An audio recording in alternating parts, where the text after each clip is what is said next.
looks pretty creepy. I'd been away from Paris and hadn't seen Nico for nearly 6 months. I wanted to celebrate our reunion, but she had other plans, an appointment with an archaeologist. Something to do with a Mayan stone she came across while researching a story. The guy who answered the door didn't look much like an archaeologist to me. I had a bad feeling about this.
I glanced over the books, vaguely hoping to find a copy of How to Deal with Poisonous Spiders While Tied to a Chair. No such luck.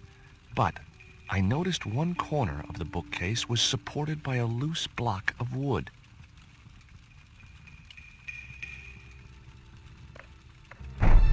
Maybe I'd been a little heavy-handed, but it was a question of survival. Of course, I was still tied to a chair in a burning house with no means of escape.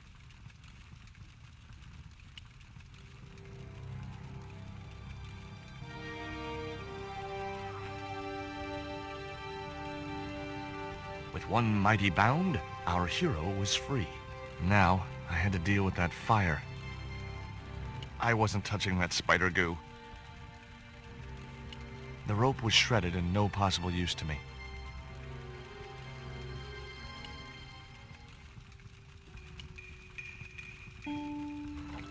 Inside, I found a bottle of tequila. Normally, I didn't drink strong spirits, but today was far from normal. Ew. Disgusting.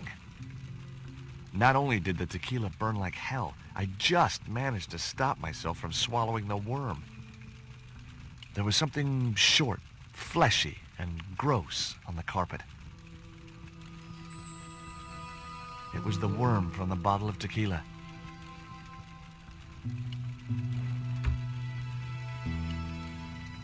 In the drawer was a small decorated pot.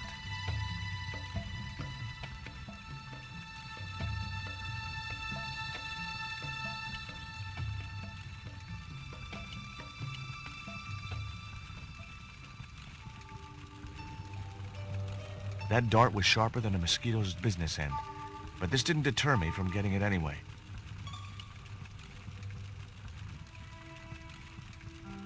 It was a stylish little canvas number containing a lipstick, a handwritten note, and a pair of nylon panties with a large love heart emblazoned across the front. It occurred to me that Nico's tastes must have really changed while I was away.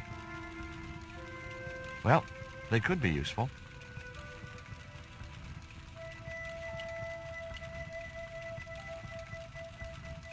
I wasn't going to touch the box after that spider had been inside it.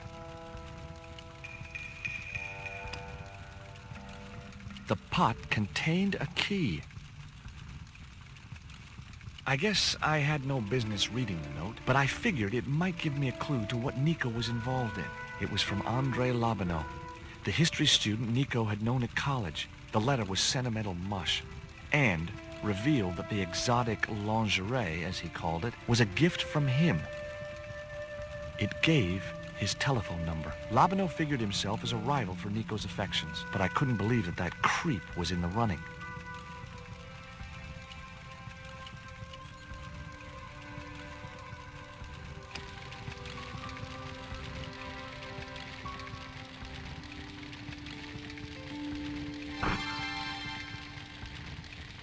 As I released the lock, something blew the doors open.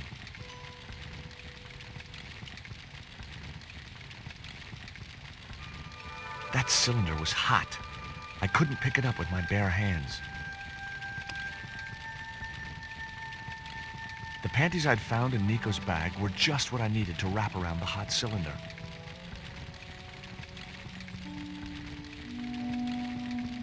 The cabinet was already open.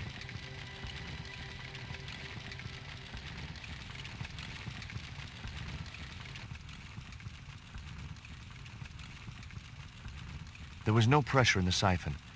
I guess it was out of gas. It was a small metal cylinder with a valve at one end.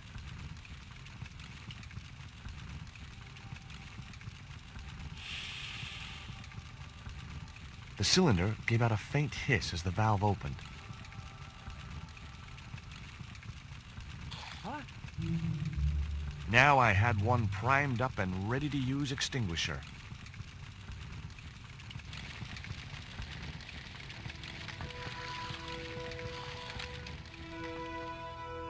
With a well-aimed squirt of his soda fountain, our unshakable hero saved the day. Now it was time to start looking for Nico. I wasn't going to burn myself on that red-hot doorknob, and it wasn't the time for subtlety.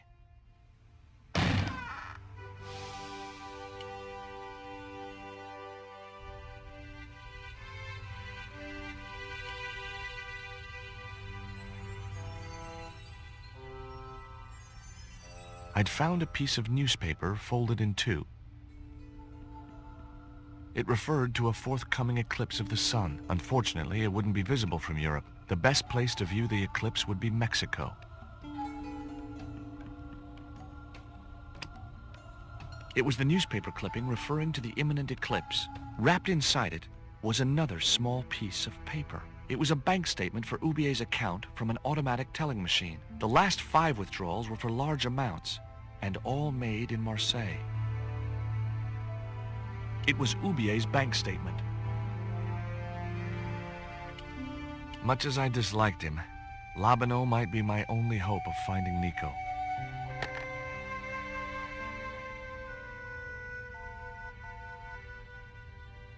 Hi, Andre? Who is this?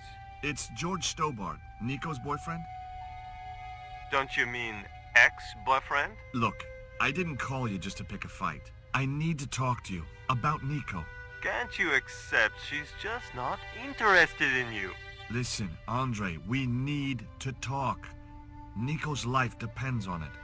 Okay. You remember the cafe at Montfaucon? Sure. Andre?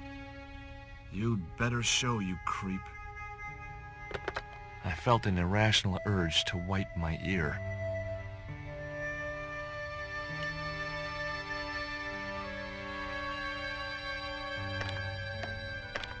The door was locked. I didn't fancy my chances of kicking this door down.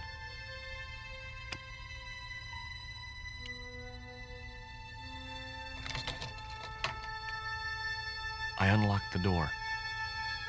I wasn't looking forward to meeting Labino again, but he was my only link with Nico.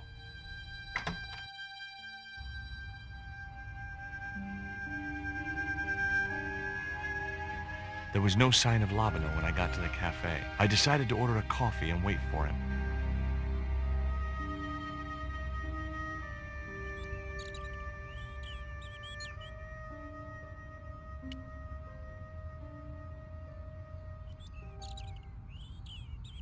Oh, garçon?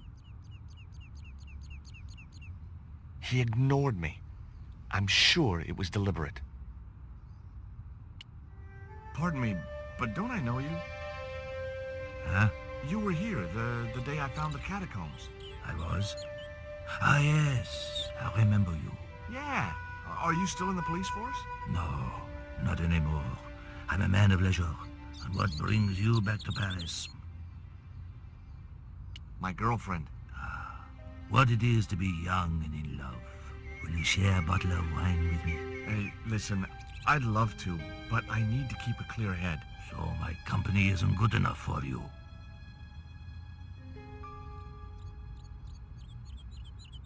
Why did you leave the police? I was forced to retire. The golden handshake. Only in my case, it was more copper than gold. How come? I was made a scapegoat to cover up the department's inefficiencies. Have you ever heard of a Professor Oubier? No, monsieur. I don't recall the name. Well, apparently he's an expert on Mayan art and history. A little out of my field of experience, monsieur. If he'd been a serial killer or a sodomite, I might have been able to help.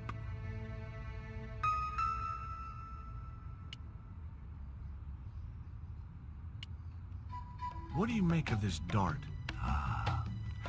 I remember a case where the victim was killed with just such a device. The poison acted in seconds, causing his body to swell up like an inflatable life raft.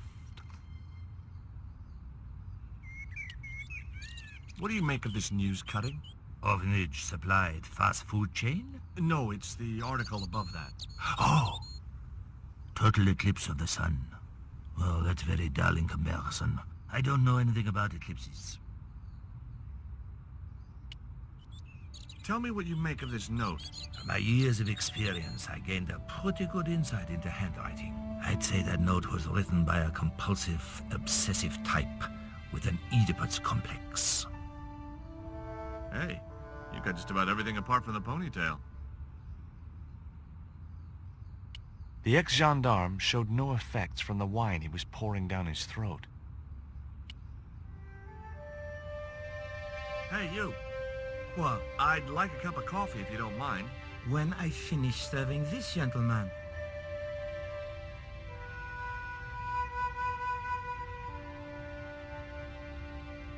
It was a small silver flask from which the man was topping up his glass.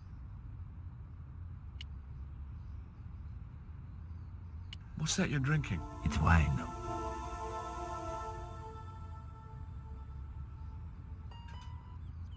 Un café. Thanks. What does that guy keep pouring out of his flask? Absinthe. Absinthe? I thought that was highly dangerous and outlawed in France. It is. Don't look at me, I didn't sell it to him. Do you know a guy called André Lobineau? Oui, I know him. What of it? Well, I'm supposed to meet him here. Did I miss him? No, I have not seen him today. Have you heard of Professor Oubier? Oui. He married that actress, the little dachshund. They used to come here. The nutty professor and the movie star. If Oubier's wife was a movie star, how come I never heard of her? She was big in France. The world doesn't stop at Hollywood. Her stage name was Carol Climax. She died in suspicious circumstances. How did Oubier's wife die? I heard he shot her. And got away with it? He had a good lawyer and a watertight alibi. Why would an eminent public figure like Oubier risk everything for murder? He wouldn't be the first, would he? Besides, people like him always get off. Do you know that man over there? I should think so. He's a regular customer. Look at this. A poison dart. Ah oui, sure. It's the real thing. Knocked my girlfriend out cold in a matter of seconds. Romantic. Sounds like a real close relationship you have going. That's all. Thank you.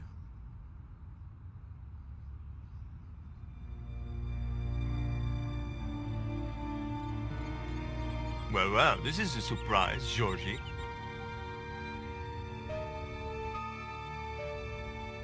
I wouldn't normally call you.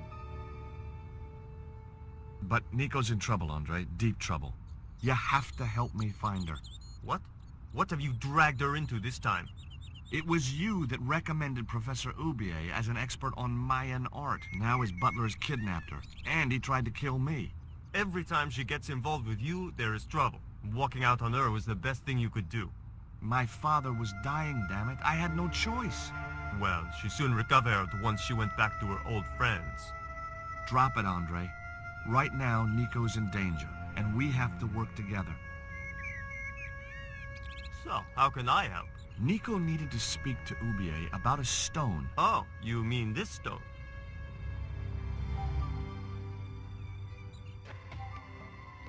So that's what all the trouble's about. Precisely. Nicole told me to guard it with my life. Well, it's worth more than that, surely. Oh, very funny. What's funny is that your life really is on the line. What are you talking about? The stone is a Mayan artifact, dummy, and the guy who kidnapped Nico was from Central America. It was the stone they were after. Oh my god, you mean I could be in danger too? What do you suppose the carving on the stone means? I don't know.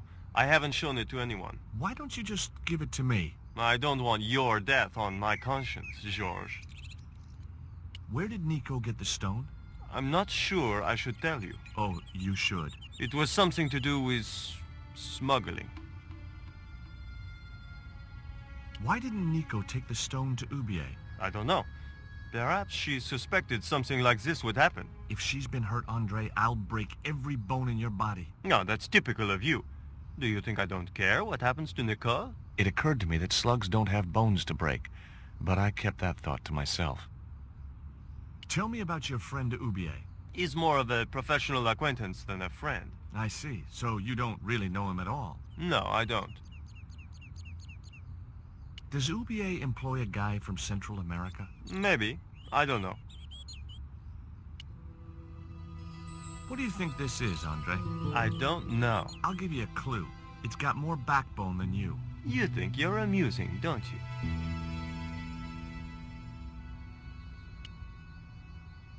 What can you tell me about this pot? South or Central American, I'd say. I have a friend who'd be able to tell you more. Where can I find this guy? He owns a gallery on the left bank.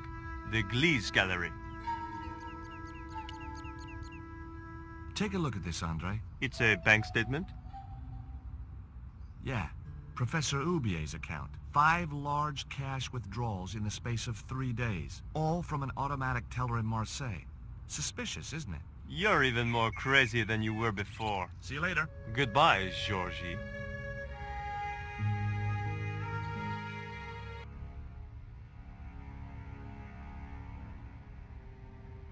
I've had enough of your games, Collard. Tell me what you've done with my stone.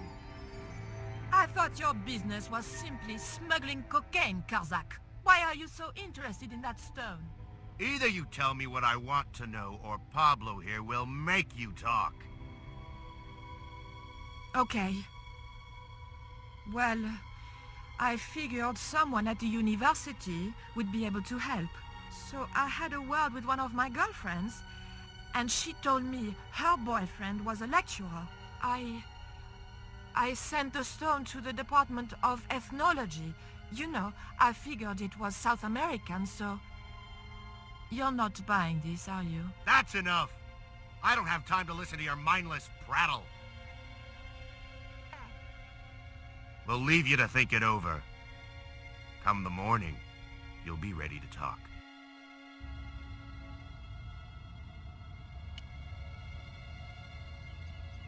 Do you miss being a gendarme?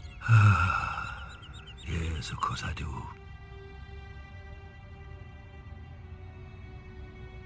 When I wore that uniform, I commanded the respect. Not anymore.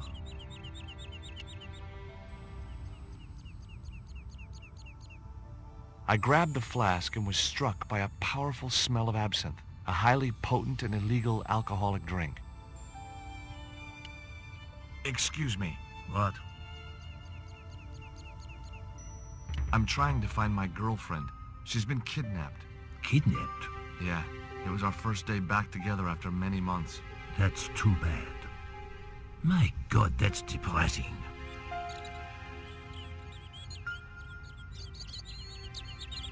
Now I had another lead. I could either go back to Ubier's house or visit the Glee's gallery. The Glee's gallery had style and class, but very few customers.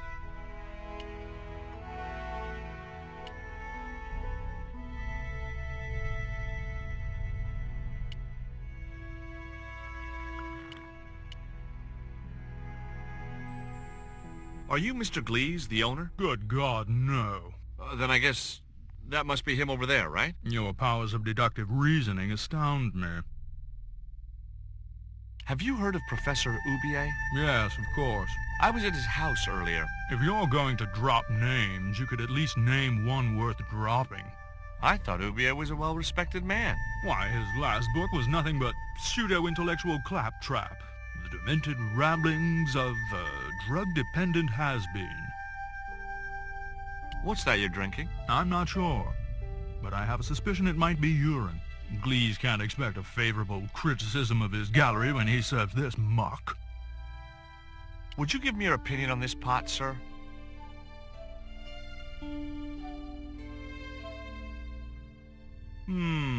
Yes. Very rapouche. Rapouche? Hideous. What the hell do you think you're doing? You smashed my pot. Certainly it was not only worthless, it was ugly and offensive. To you, maybe. Believe me, I was doing you a favor. I wasn't going to waste any more breath talking to that pompous blimp. Maybe I could turn the situation to my advantage, and at the same time, get my revenge.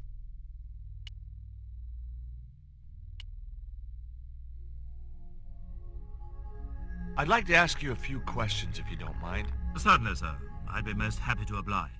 You're English? These days one prefers to think of oneself as European. Sure. Whatever you say. And how precisely may one assist you, sir?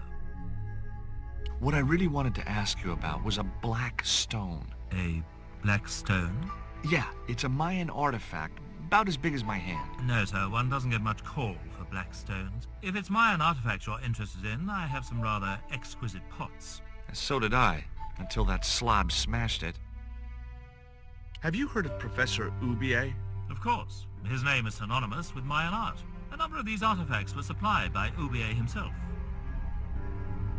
Do you believe the story that Ubier murdered his wife? If it was true, who can blame him? She was an opportunist tramp. Well, that's what I heard. Have you seen any of Ubier's wife's films? Only one.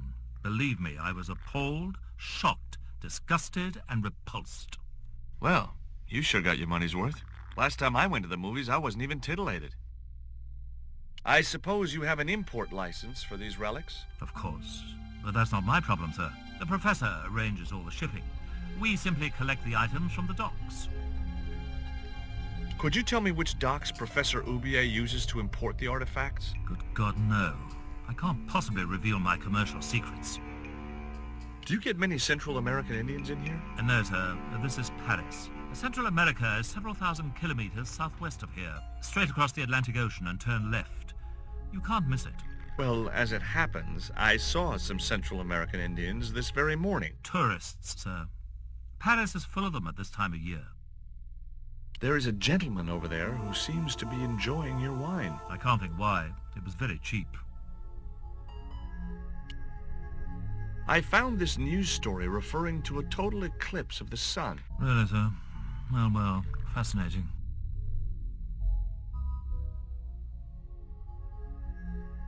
He was a pear-shaped guy with a fine display of multiple chins.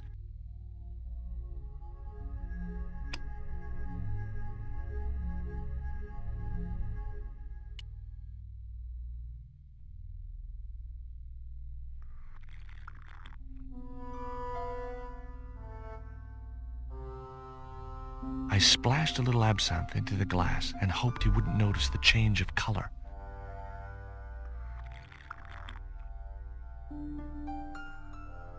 Did you put something in my drink? Yeah, I did. Well, what do you think? Well, it's certainly an improvement over Glees's wine. In fact, I could grow to like it.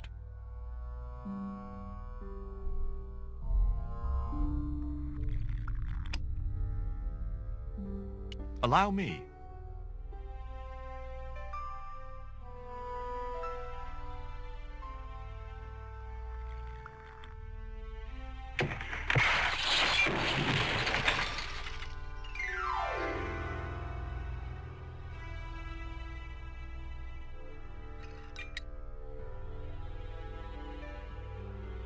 pot had smashed into too many pieces to retrieve.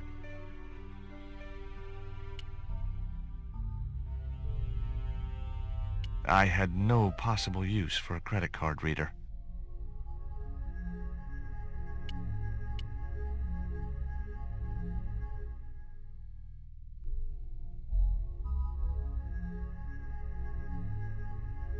There was nothing in the case but styrofoam packing, but pasted on the side was the remains of a label.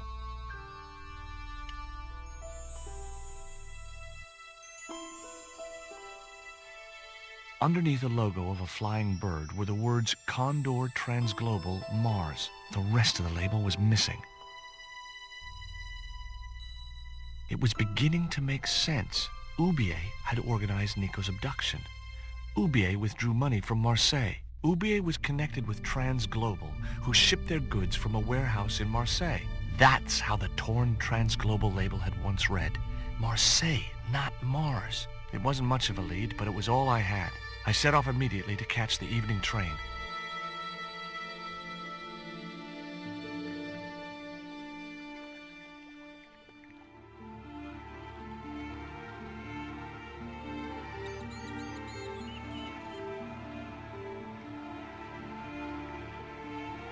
It was almost dawn when I arrived in Marseille. I traced Condor Transglobal to a desolate dockside.